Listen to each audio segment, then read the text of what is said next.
네, 우리 하나님 말씀은 요한복음 12장 9절 말씀부터 16절 말씀까지 이 말씀을 함께 합독하시겠습니다. 유대인의 큰 무리가 예수께서 여기 계신 줄을 알고 오니 이는 예수만 보기 위함이 아니요 죽은 자 가운데서 살리신 나사로도 보려 함이로라. 대제사장들이 나사로까지 죽이려고 모이하니 나사로 때문에 많은 유대인들이 가서 예수를 믿음이로라. 그 이튿날에는 명절에 온 큰 무리가 예수께서 예루살렘에 오신다는 것을 듣고 종려나무 가지를 가지고 맞으러 나가 외쳐 호산나 찬송하리로다. 주의 이름으로 오시는 이 곧 이스라엘의 왕이시여 하더라. 예수는 한 어린 나귀를 보고 타시니 이는 기록된 바 시온 따라 두려워하지 말라. 보라 너의 왕이 나귀 새끼를 타고 오신다 함과 같더라. 제자들은 처음에 이 일을 깨닫지 못하였다가 예수께서 영광을 얻으신 후에야 이것이 예수께 대하여 기록된 것임과 사람들이 예수께 이같이 한 것임이 생각났더라. 아멘. 오늘은 깨닫는 은혜에 대한, 깨닫는 믿음에 대한 여러분과 함께 말씀을 나누면서 같이 오늘 은혜를 받기를 원합니다. 요한복음은 사복음서 중에 다른 복음서에 비해서 늦게 기록이 됐습니다. 이미 마태, 마가, 누가복음에 기록되고 아마도 한 10년 정도 이상은 지난 다음에 사도 요한은 요한복음을 기록했습니다. 근데 이제 사도 요한이 요한복음을 기록할 때 복음서들은 다 예수님의 생애와 그분의 가르침을 중점적으로 이제 기록을 했는데 똑같이 그 예수님의 생애와 가르침을 기록했지만 다른 복음서보다 뒤에 기록을 했기 때문에 뭔가 요한은 거기에서 강조하고자 하는 것이 특별히 몇 가지가 있었어요. 요한복음을 보게 되면 요한이 이 복음서에서 특별히 강조하고자 했던 것은 예수님은 바로 하나님이시라는 것이죠. 할렐루야. 예수님은 완전한 사람이시면서 정말로 인간을 구원하기 위해서 오신 완전한 하나님이신 거예요. 우리가 경배하고 예배하기에 합당한 분이시고 우리가 영원히 섬겨야 될 분이라고 하는 것을 요한복음을 통해서 확실하게 요한은 이야기를 했어요. 그래서 다른 복음서보다 예수님의 신성에 대한 강조가 많이 되어 있습니다. 오늘 이제 여러분과 나누고 싶은 것은 특별히 요한이 그 부분과 더불어 믿음에 대한 영역을 많이 언급을 했어요. 이 믿음이라고 하는 것이 과연 어떤 것인가에 대해서 요한은 분명하게 여기에서 정의를 내리고 있습니다. 믿음에 대해서 우리가 나눌 수 있는 이야기가 많겠지만 저는 오늘 깨닫는 믿음에 대한 이야기를 여러분과 좀 나누려고 합니다. 우리가 요한복음을 보게 되면 다른 복음서에는 없는 기록들이 몇 가지가 있는데 그 중에 하나가 가나의 혼인잔치, 요한복음 2장의 그 표적입니다. 예수님의 첫 번째 표적이었죠. 이 표적을 주님이 행하신 다음에 사람들은 많이 예수님을 믿게 됐습니다. 읽어보면 이 표적으로 인하여 예수님을 믿는 사람들이 많아졌고 제자들도 믿게 되는 분위기였습니다. 그리고 조금 더 읽어보면 다른 복음서에도 기록되어 있지만 오병이어의 기적을 주님이 행하셨습니다. 사실 오병이어의 기적을 우리가 이렇게 요한복음 6장에서 봤을 때 사람들이 그 기적을 통해서는 굉장히 충격을 받았어요. 전에 한 번도 본 적이 없는 특별한 기적이었죠. 물고기 5마리와 보리떡 2마리로 5,000명을 먹이시고도 12광주리가 남는 걸 보고 그들이 받았을 충격은 가히 짐작이 됩니다. 어느 누구도 지금까지 그런 사람이 없었으니까. 그래서 이 유대인들은 요한복음을 보면 예수님을 붙잡아서 왕을 삼고자 했어요. 이분이라면 우리의 왕이 되실 수 있는 분이다. 이렇게 그들이 결론을 내리고. 그래서 주님을 왕을 세우려고 하니까 주님은 그 무리에게서 주님은 벗어나서 산으로 그냥 혼자 가버리셨어요. 그런데 요한복음은 뭘 이야기하고 있냐면 이 무리들이 너무 은혜를 받은 거예요. 어떻게 이런 기적이 일어날 수 있나? 이튿날이 됐는데 예수님을 찾아다니는 거예요. 근데 예수님을 찾아다니는데 예수님의 제자들은 배를 타고 갈릴리 바다를 건너가 버렸습니다. 갈릴리 호수를. 예수님은 보이질 않는 거예요. 그래서 자기들도 배를 타고 갈릴리 호수를 다 건너갔어요. 배들을 타고 전부 다. 거기 있는 배를 다 타고 갈릴리 호수를 다 건너갔습니다. 갈릴리 호수가 조그마한 호수가 아니라 길이가 장장 폭만 12km가 되는 호수니까 꽤 먼 거리를 그들이 건너간 거예요. 주님 만나려고 사모하는 마음으로.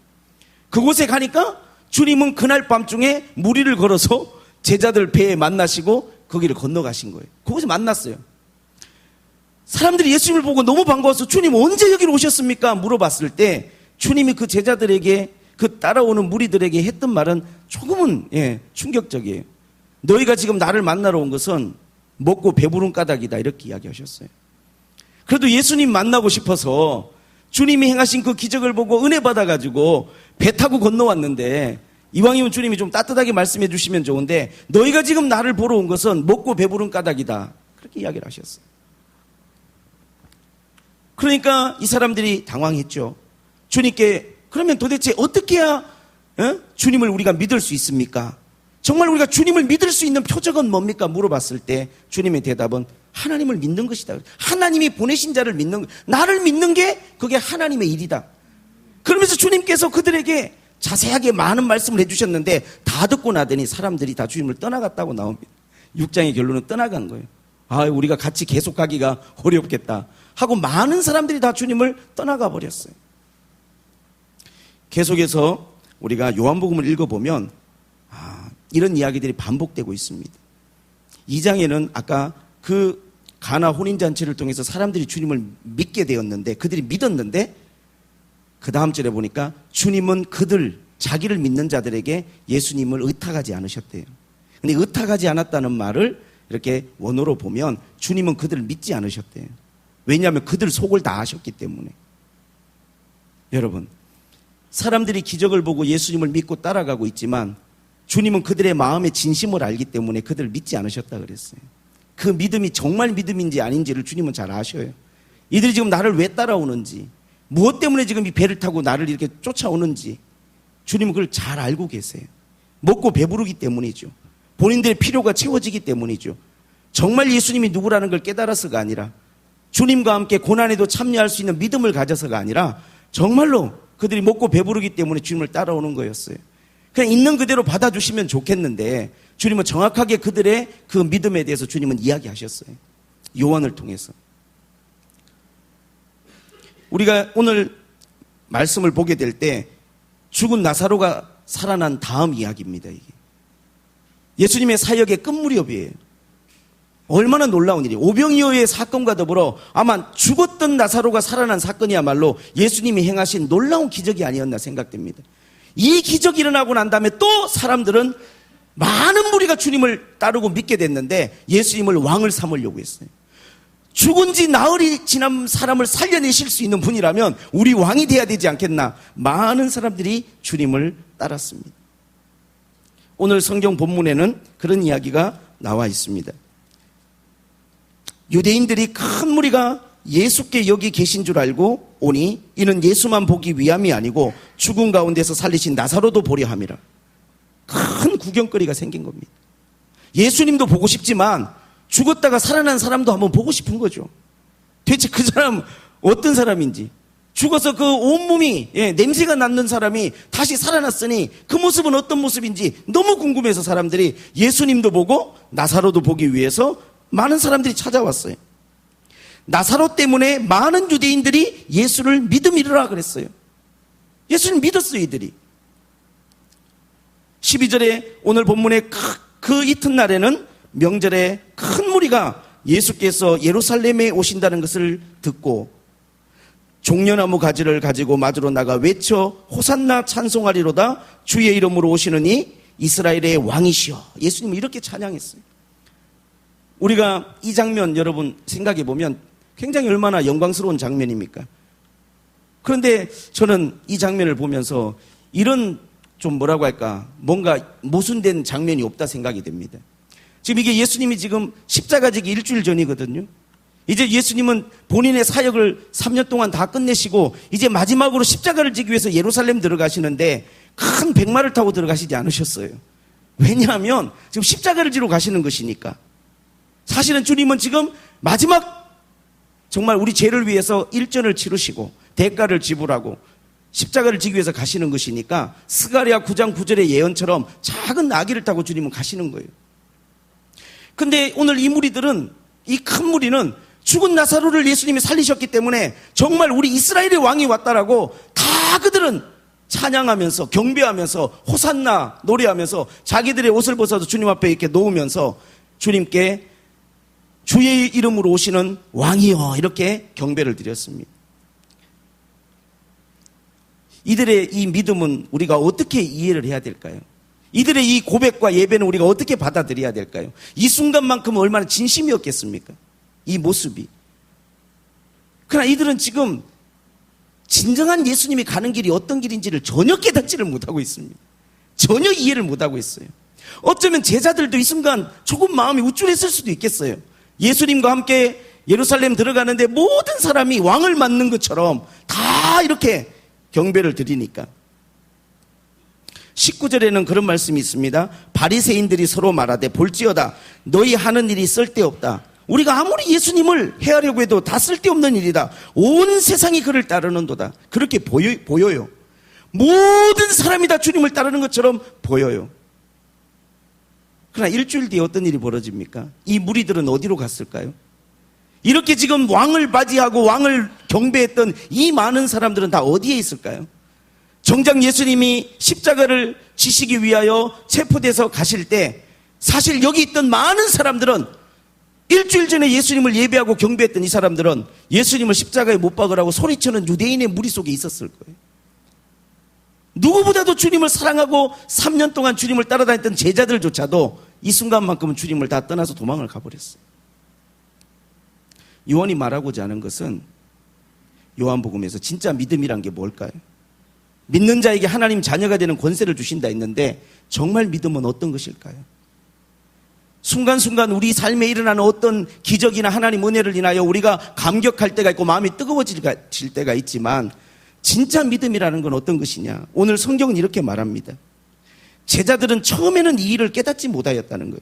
16절에 처음에는 제자들은 지금 예수님이 왜 나귀를 타고 들어가시는지, 왜 이런 일들이 지금 사람들이 주님을 경배하는지를 잘 몰랐어요. 깨닫지 못했어요. 근데 예수님이 영광을 받으신 후에 부활하시고 하늘로 승천하시고 정말로 영광을 얻으신 후에야 이것이 예수님에 대하여 기록된 것임과 사람들이 예수께 이같이 한 것임이 생각났더라. 나중에 깨달은 거예요. 이건 사실은 요한은 그 부분을 분명히 이야기했습니다. 나중에 깨달았어요. 언제? 이 하나님의 말씀이 이미 구약에 예언되어 있는 말씀이고 그 예언이 이루어진 말씀이라는 걸 나중에 예수님이 영광을 다 받으신 다음에야 제자들이 생각났어요. 여러분, 진짜 우리가 신앙생활을 할 때 저는 깨달음이 중요하다고 생각을 합니다. 깨달음. 우리가 요한복음은 믿지 않는 사람들을 위해서 쓰진 성경은 아니에요. 안 믿는 사람들은 오늘 요한복음의 대상은 아닙니다. 믿지 않는 사람들은 어떤 사람들입니까? 하나님을 모르는 사람들이에요. 이 교회 밖에 있는 사람들은요, 그리스도에 대한 믿음이 전혀 없는 사람들입니다. 죽음이 뭔지, 죽음 이후에 심판이 어떤 것인지에 대해서 아는 것이 없고 관심조차 없습니다.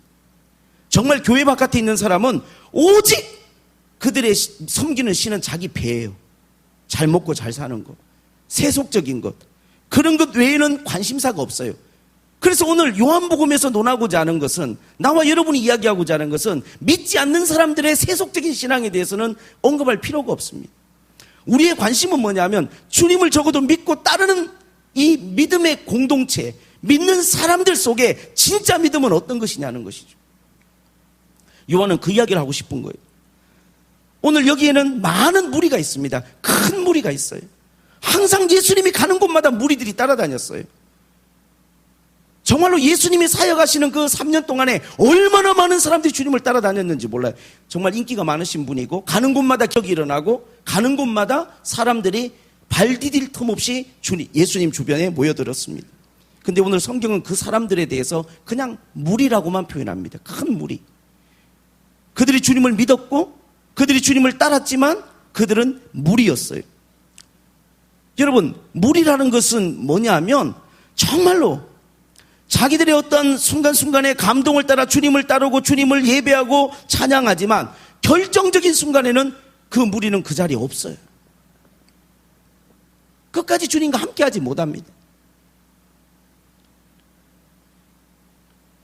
왜냐하면 그들은 정말 진정한 진리를 깨닫지 못했기 때문에 그래요. 깨닫지 못한 자들입니다. 여러분들은 틀림없이 그런 진리를 깨닫고 오늘 이 자리에 와 있는 줄로 믿습니다. 할렐루야. 우리가 삶을 살아가면서 저는 이 깨달음이라는 게 너무 귀하다고 생각이 돼요. 저는 학창시절을 돌아보면 내가 왜 이렇게 공부를 안 했을까? 그게 너무 후회돼요.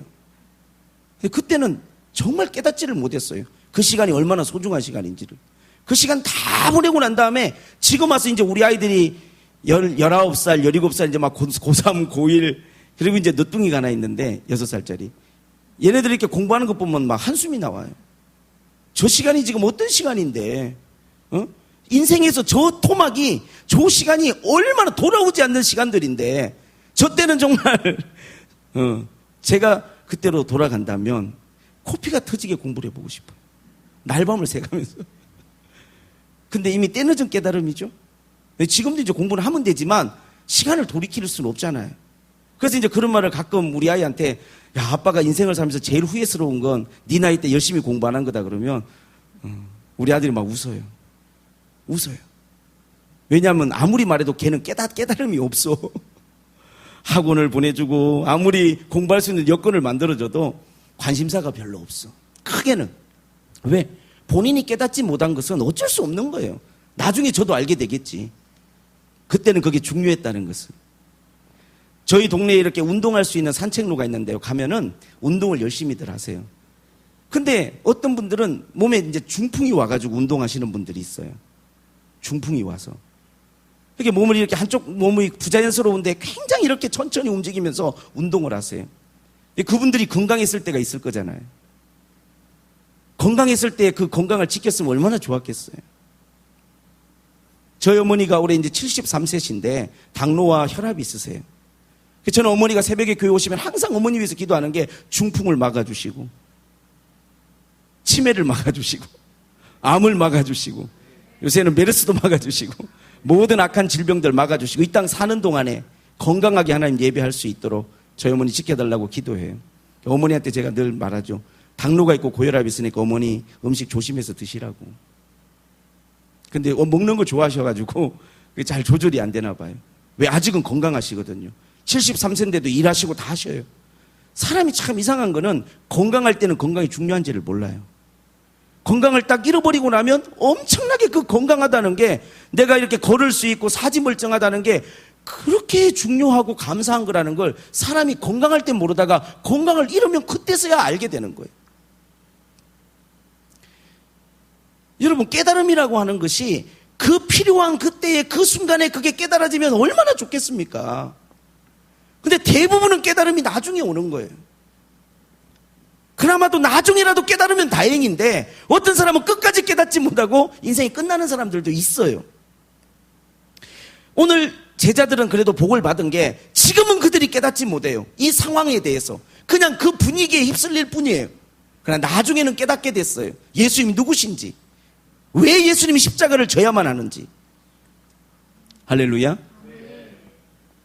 정말로 나와 여러분들이 주님을 섬기면서 하나님이 여러분에게 주시는 틀림없이 감동이 있으실 거예요.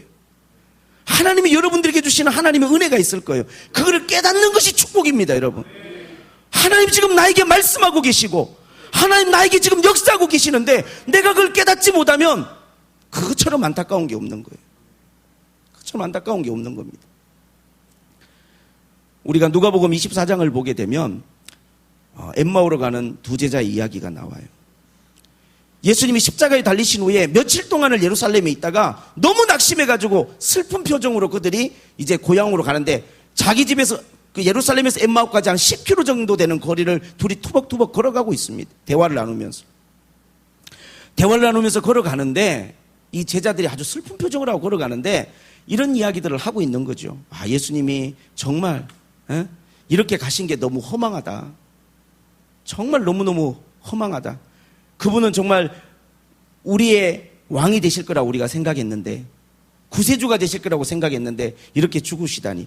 그런데 말이야, 또 살아났다고 하고 무덤이 비어있다는 이야기도 있었잖아. 뭐 그런 이야기들을 나누면서 가고 있는데 주님이 그들의 발걸음에 동행하셨어요. 그러면서 그들의 대화를 들어보니까 기가 차요. 왜? 자기들이 입으로 다 이야기하고 있어. 예수님이 죽었다가 사흘 만에 무덤이 비어있고 여자들이 만나러 갔는데 천사들이 살아났다고 이야기했고 또 제자들도 확인하러 갔는데 무덤이 비어있었다고 하더라. 이거를 본인들이 다 이야기하면서도 이 뜻이 뭔지를 깨닫지 못하니까 얼굴이 슬픈 거예요. 지금 예수님이 죽은 자 가운데 살아나셔서 지금 자기들 옆에 계시는데 깨닫지를 못하니까 얼굴 표정이 너무 슬퍼요. 그래서 주님이 하신 말씀이 이 미련하고 하나님의 말씀을 선지자의 글을 더디 깨닫는 자들아. 여러분 깨달음이라는 게 그게 깨달아지면 얼마나 좋겠습니까만은 대부분은 다 때가 지나고 난 다음에 이제는 돌이킬 수 없을 때 깨닫게 되는 경우가 너무 많아요. 이 미련하고 선지자의 글을 하나님의 말씀을 아주 더디 깨닫는 자들아. 그러면서 주님이 예수 그리스도가 고난당하고 부활하실 그 이유를 구약의 모세의 글부터 시작해서 다 설명해 줬어요. 깨달았을까요? 못 깨달았을까요? 예? 못 깨달았어요. 예수님이 직접 다 이야기를 해줬는데도 전혀 깨달음이 없어. 그럼 언제 깨달았느냐? 나중에 이제 해가 져가지고 이제 10km 거리를 다 가가지고 이제 자기들 집에 도착하고 예수님 가려고 하니까 어두워졌는데 식사라도 하고 가세요. 예수님 붙잡았어. 참 그래. 사람이 깨달음이 없으면 그런 인정이라도 있어야 될 것 같아요. 예? 그렇잖아요. 우리가 영적인 깨달음이 부족하더라도 인간성이나 이 사람됨 되면 돼야 될 것 같아요. 이 제자들이 그냥 거기 가서 그냥 여기 잘 가시라고 했으면은 그걸로 그냥 깨달음도 없을 텐데. 그래도 저녁 대고 하셨는데 집에 와서 식사라도 하고 가시라고 주님 집으로 모시고 들어가서 떡을 떼서 나눠주는데 눈이 밝아진 거야. 주님이시지 않는가? 아니 주님이시잖아. 할렐루야. 그때라도 깨달아서 얼마나 다행이에요. 근데 주님은 벌써 없어져 버렸어. 그거를 깨닫고 나니까 주님은 없어. 거기까지만 알려주시고 주님은 부활하신 주님, 지금 부활하신 주님이 오신 거잖아요. 사라졌어요. 이 사람들이 다시 예루살렘으로 바로 올라가가지고 제자들에게 자기들이 예수님 만난 이야기를 막 간증하고 다니는 거예요. 할렐루야. 이 사람들은 그래도 늦게 깨달았지만 더디 깨달았지만 복이 있는 사람들인 건 틀림없어요. 대부분의 사람들은 여러분 우리가 하나님을 섬기지만 중요한 걸 깨닫지 못하고 신앙생활하고 예수님을 따르는 사람들이 너무 많습니다. 그냥 그 사람들은 무리라고 그러는 거예요. 언젠가는 거기 있었는데 언제 보면 없어져 버렸어요. 언젠가는 기도하고 있었는데 언젠가 보면 기도도 안 하고 있어요. 왜냐하면 자기들의 마음이 뜨겁고 어떤 표적이 있다든지 감동이 있다든지 뭔가 이렇게 마음에 와 닿을 때는 열심히 하는 것 같다가 어느 순간이 되면 낙심하고 마음 상하고 시험 들고 또 그 무리에서 벗어나 있는 것이죠. 그래서 진짜 하나님을 믿는다는 것은 참된 진리를 깨닫는 것이고 절대로 우리의 믿음이 어떠한 그런 상황에 흔들리지 않는 것인 줄로 믿습니다. 할렐루야. 그 놀라운 믿음이죠. 우리가 성경을 이렇게 보게 되면 항상 무리는 있어 왔어요. 요한복음에서만 그거를 유독 강조하고 있는 게 아니라 언제나 무리는 있어 왔어요. 우리가 성경을 보게 되면 사사기 7장에 기드온의 300용사 이야기가 나오지 않습니까? 그 전쟁을 치르기 위해서 군사를 모집했는데 32,000명이나 모였어요. 그 32,000명이 전부 다 믿음 좋은 용사들이면 얼마나 좋겠습니까마는 거기에는 너무나 많은 무리들이 있어요.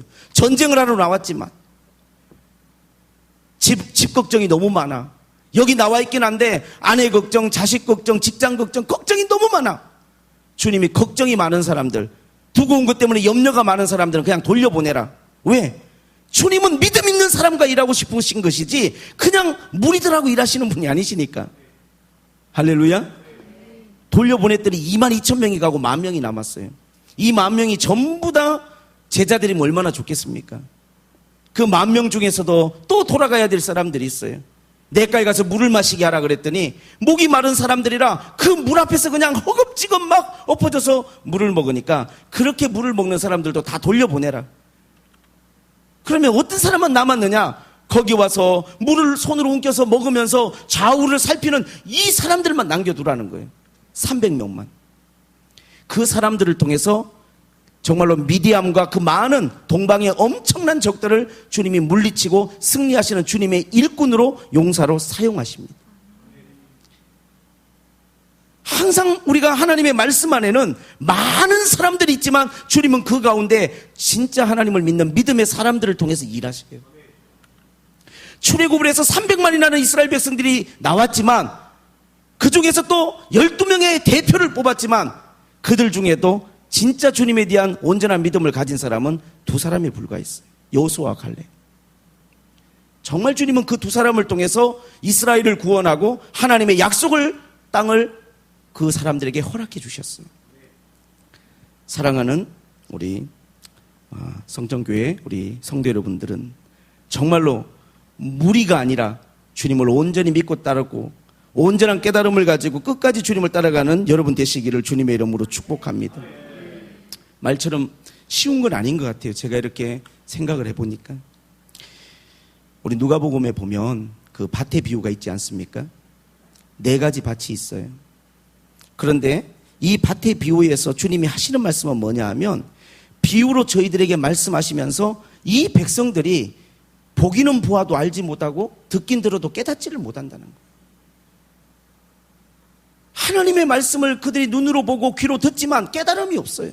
이게 도대체 무슨 말씀인지, 이게 나에게 어떤 의미가 있는 것인지, 이 말씀 앞에서 내가 어떻게 살아야 될 것인지 이 깨달음이 없어요. 그러니 좋은 밭이 될 수가 없고 그러니 열매를 맺을 수가 없는 거예요, 삶에. 오늘 주님이 이 말씀을 하신 것은 구약의 이사야서의 말씀을 인용하신 6장 9절에 보면 그런 말씀, 이사야가 하나님의 부르심을 받았을 때 나를 보내주십시오 하나님, 내가 여기 있나이다 했을 때 주님이 이 말씀하셨어요. 나의 백성이 듣기는 들어도 깨닫지를 못하고 눈으로 보기는 보아도 그들이 알지를 못하니 이걸 어떻게 하면 좋겠냐는 거예요. 이 답답한 일을 늘 하나님 앞에 와서 예배를 드리고 있고 늘 하나님의 말씀을 듣고 있고 보고 있는데도 깨달음이 없어요. 깨달음이.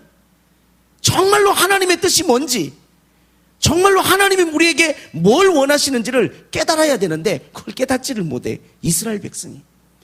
근데 그 주님이 이사야의 말씀을 동일하게 누구에게, 오늘 예수님이 이 땅에 오셔서 그 때를 살아가는 사람들을 향해서 말씀하셨어요. 제가 시골에서 목회를 좀 했던 때가 있었어요. 얼마나 깨달음이 없고 부족했는지 몰라요. 왜냐하면 제가 그때 28살에 신학교 졸업하고 총각인데 전도사로 시골교회에 부임을 했거든요. 할머니 한 4분 계시는 곳에. 28살이 뭘 알겠어요? 무슨 깨달음이 얼마나 있겠어요? 정말 뭘 모르죠. 그런 가운데서 목회를 이렇게 하는데 너무너무 힘든 거예요. 제일 힘들었던 게 뭐냐면 4분이 조세요, 예배 시간에. 같이. 왜냐하면 할머니들인데 주일 오전에 아침 일을 하고 오세요, 벌써. 11시 예배면요, 시골은 벌써 반나절 일을 한다 그래요. 제가 갔던 데가 아주 충북 깊숙한 천등산 박달재 노래 나오는 그 동네거든요. 백운이라고. 울고 눕는 박달재 그 동네, 바로 그 동네. 거기 제가 28살 겨울에 신학교 졸업하자마자 그냥 목회한다고 갔는데, 빈 교회라. 목회자가 11번 바뀌었어요. 바뀌면서 교인들이 다 떠나버리고 비어있는 교회. 그냥 제가 이제 갔는데 얼마나, 그런데 성도들은 예배 때마다 오전이라고 와서 피곤해서 졸고 계시고, 그래서 제가 하나님 앞에 그렇게 기도했죠. 하나님, 1년에 5명씩은 침례를 베풀게 해주세요. 1년에 5명. 과한 요구가 아니잖아요. 무리한 하나님 부탁이 아니잖아요. 아무리 시골에 사람이 없어도 5명은 침례식 하게 해주세요라고 이제 기도를 했어요. 그렇게 1년이 지나고 2년이 지났는데 침례식을 한 명도 못 했어요. 3년이 지났는데도 침례식을 못 했어요. 교인은 여전히 할머니 몇 분만 딱 앉아 계시고 여전히 예배 시간에 열심히 졸고 계세요. 조는 분들을 향해서 설교를 여러분 한다는 게 어떤 건 줄 아세요? 저는 4년 동안 느껴봤어요. 그냥 열심히 하는 거죠, 뭐. 졸고 있어도.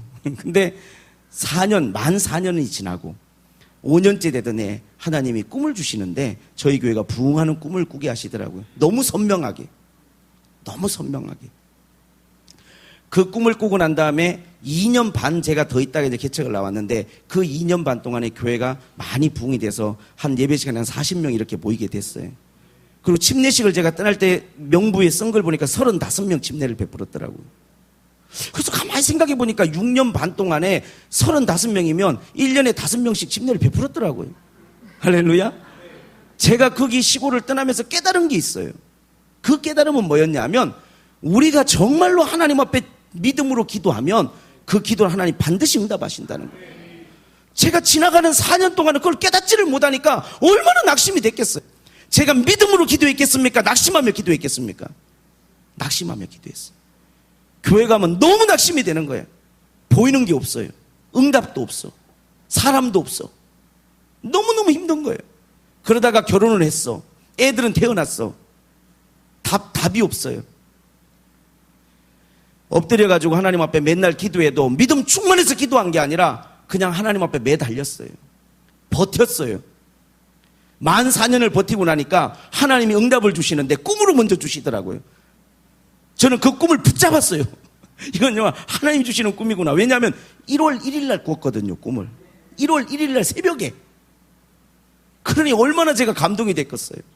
그래서 제가 그 꿈을 붙들고 하나님 앞에 기도하는데 그 해에 하나님이 많은 사람들을 보내주셨는데 그 사람들이 왜 저희 교회를 왔냐 하면 제가 그 4년 동안의 기도가 딱 이거였어요. 엎드려가지고 29, 30, 31, 32살까지 28 겨울에 갔으니까 기도한 게 저희 교회가 이 지역사회에 기도 많이 하는 교회로 알려지게 해주십시오. 왜냐하면 모든 사람들이 저를 너무 불쌍히 봐. 동네 뭐 슈퍼에 내려가면 막 혀를 차면서 봐요. 그 어려운 교회 와서 아이고 젊은 사람이 고생한다고 너 나를 너무 불쌍하게 봐. 우리 성도들도 저한테 그랬어요. 젊은 분이 여기 와서 고생하지 말고 그냥 딴 데 가시라고. 교회는 우리가 지킬 테니까. 월급도 못 드리고.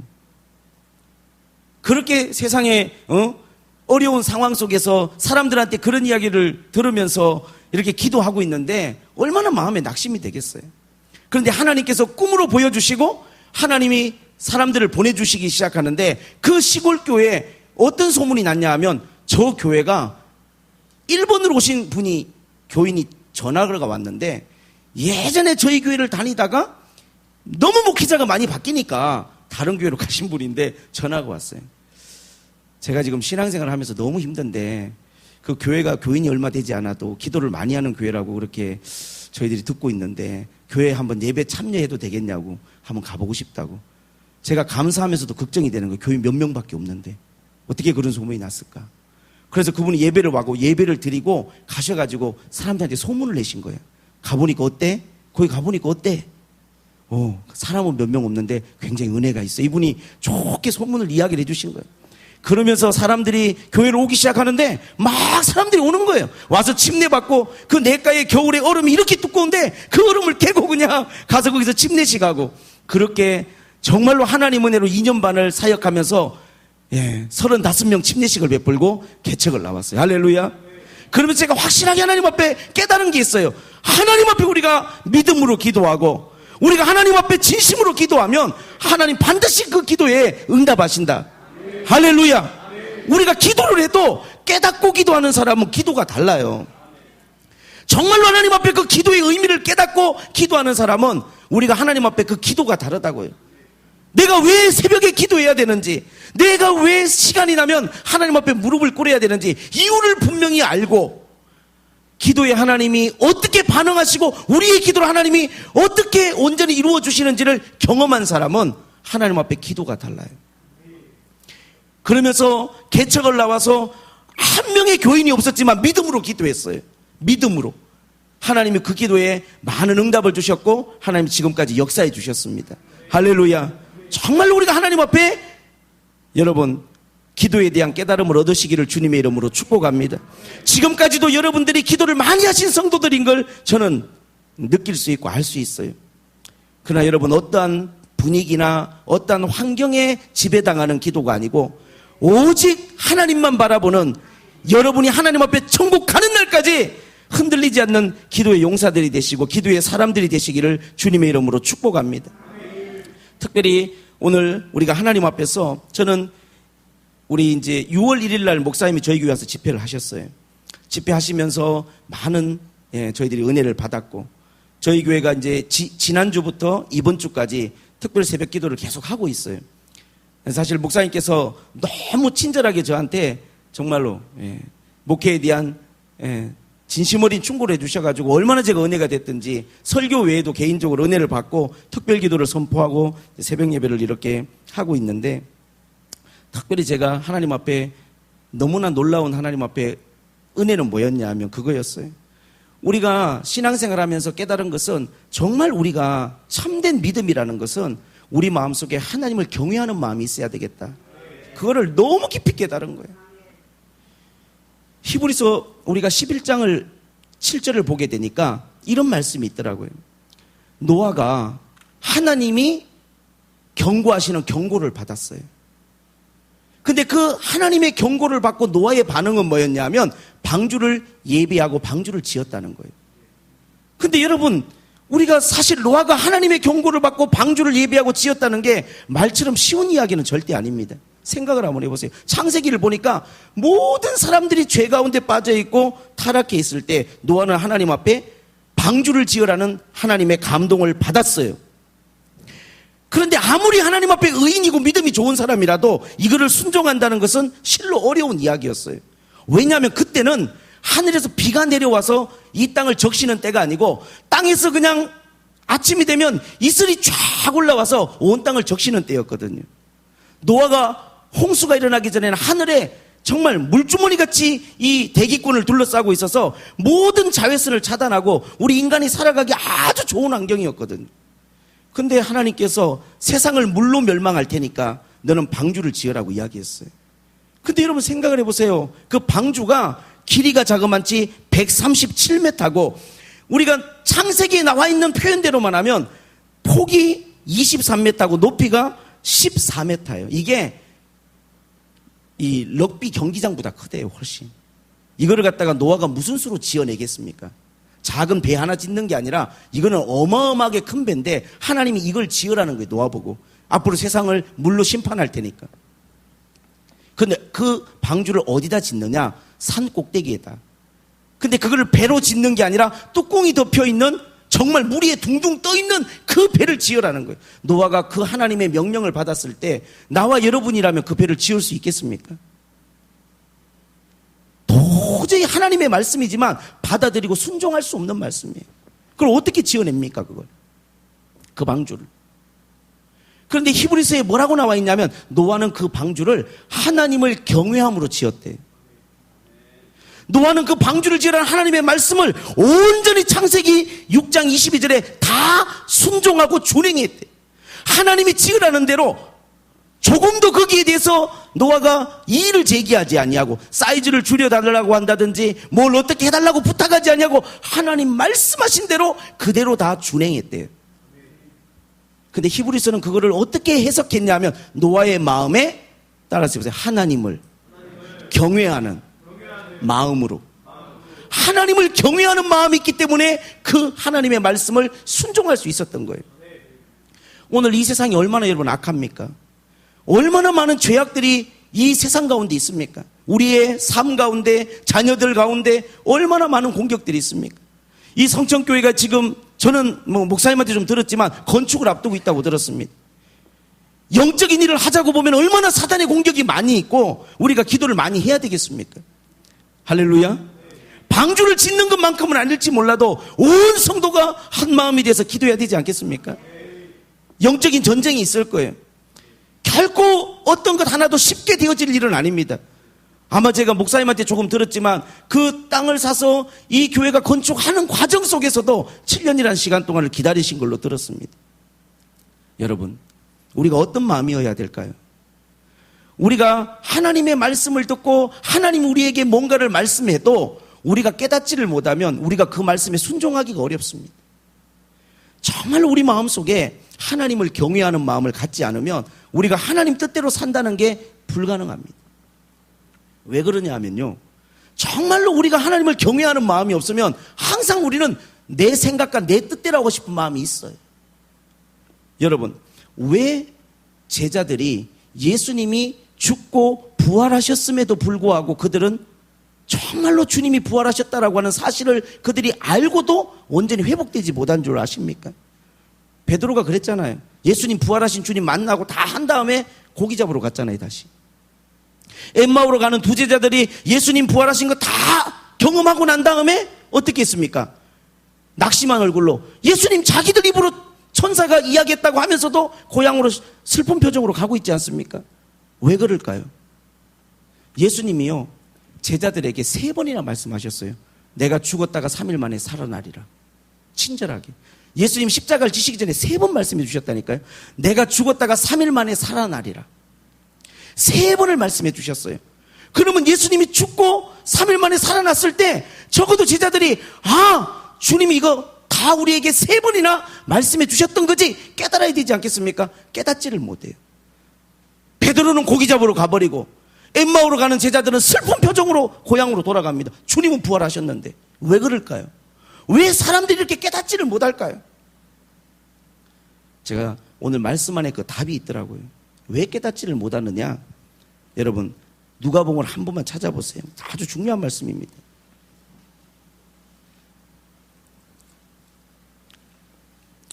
누가복음 24장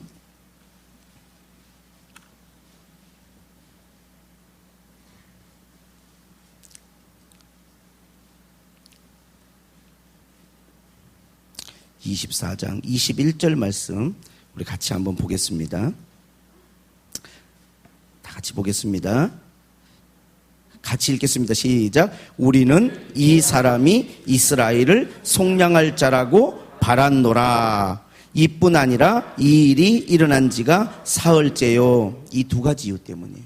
왜 주님이 부활하셨는데도 이들이 슬픈 표정을 가지고 있느냐?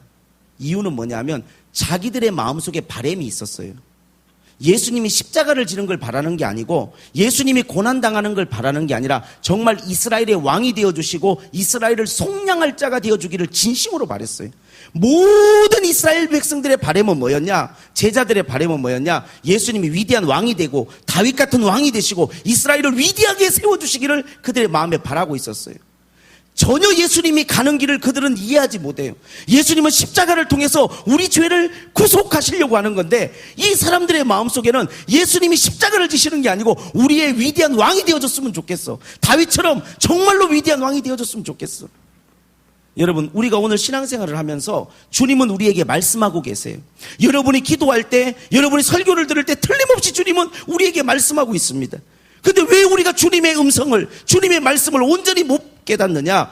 항상 우리는 내 마음에 바람이 있어요. 내가 바라는 게 있습니다.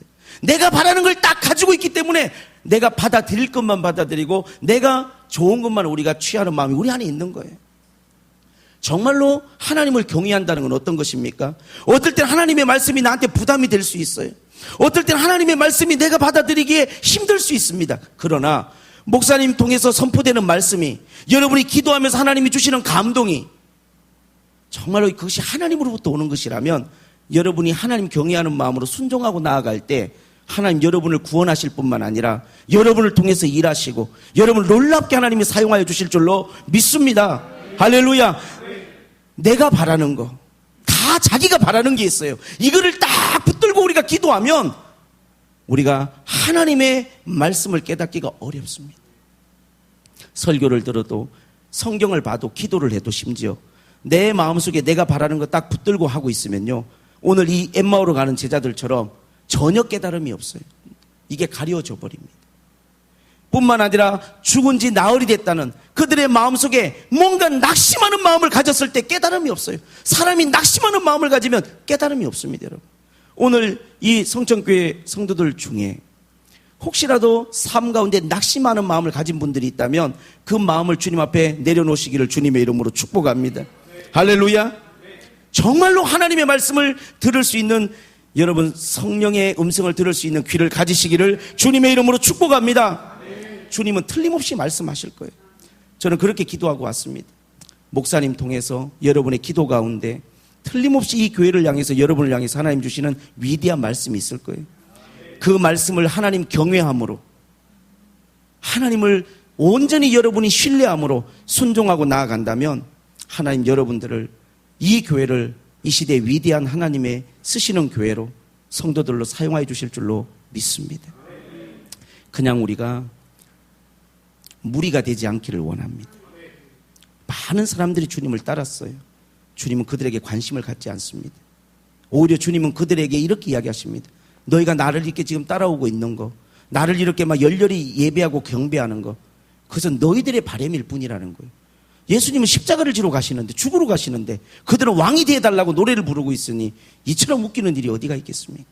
오늘 교회가 어디를 향해서 가야 되고 우리가 어디를 향해서 가야 되겠습니까? 우리는 주님이 우리에게 말씀하시는 그 말씀에 순종하는 자리로 나아가야 될 줄로 믿습니다. 그러면 주님과 함께 여러분 영광을 얻게 되실 거예요. 아마도 여러분들이 교회를 건축하고 앞으로 하나님 일을 하시면서 여러분들에게 어려움도 있을 수 있고 더 열심히 우리가 한 마음으로 기도하는 그러한 시간들이 필요할지 모르겠습니다. 그러나 여러분, 우리가 주님의 말씀에 온전히 순종하고 나아간다면 주님이 부활하신 것처럼 영광에도 참여하게 될 줄로 믿습니다. 하나님이 반드시 여러분을 축복하시고 이 교회를 축복하시고 놀라운 하나님의 역사를 일으켜 주실 줄로 믿습니다. 교회가 이전되면서 정말 많은 하나님의 영혼들을 구원할 수 있는 그런 놀랍게 부흥하고 성장하는 교회로 이 교회를 하나님 사용하여 주실 줄로 믿습니다. 내 생각을 내려놓고 할렐루야, 근심도 내려놓고 할렐루야, 오직 주님의 음성에 귀를 기울이면서 주님이 무엇을 말씀하시든지 간에 우리가 그 주님의 말씀에 순종하는 여러분이 믿음으로 반응하신다면 놀라운 하나님의 역사도 우리가 경험하게 되고 하나님께서 정말 우리를 통해서 주님이 이루시고자 하는 놀라운 일들을 다 이루어 주실 줄로 믿습니다. 할렐루야. 저는 두 가지만 꼭 기억했으면 좋겠어요. 하나님 우리의 기도에 놀랍게 응답하신다는 그 깨달음을 얻었으면 좋겠습니다. 할렐루야. 다 기도해야 될 때가 있는 거니까. 그리고 하나님 뭘 말씀하시든지 간에 감동 주시든지 간에 순종하겠습니다는 여러분이 그러한 하나님 앞에 결단을 가진다면 하나님 여러분을 통해서 놀라운 역사들을 일으켜 주실 줄로 믿습니다. 할렐루야. 제가 저희 교회에서만 설교하고 이렇게 다니면서 설교를 해본 적이 없어서 제가 많이 얼어 있어요. 제가 뭘 이야기하고 갔든지 간에 매주 목사님 통해서 여러분 너무나 좋은 설교를 들으시니까 여러분 그렇게 기억하시고 오늘 여러분 그냥 무리가 되지 마십시오. 여기 많은 사람이 모인 게 중요한 게 아니고 교회는 정말 주님을 경외하는 자들, 진짜 뭔가를 깨닫고 하나님을 섬기는 사람들이 모여야 그게 진정한 교회고 주님은 그 사람들을 제자라고 부르고 그 사람들은 끝까지 주님이 끝까지 지켜주십니다. 때로는 그 사람들이 부족하고 연약한 것 같아도 주님이 그 사람들은 찾아가셔서 반드시 지켜주십니다. 그러나 그냥 무리의 주님은 관심을 갖고 그 사람들을 주님은 위해서 일하지 않습니다. 무리는 무리일 뿐이에요. 자기 필요를 따라 쫓아다니는 사람들일 뿐이에요. 희성천교회 성도님들은 무리가 아닙니다. 여러분들은 진정한 제자이시고 끝까지 주님 여러분을 통해서 일하고 지켜주시는 하나님의 귀한 일꾼들이 되시기를 주님의 이름으로 축복합니다.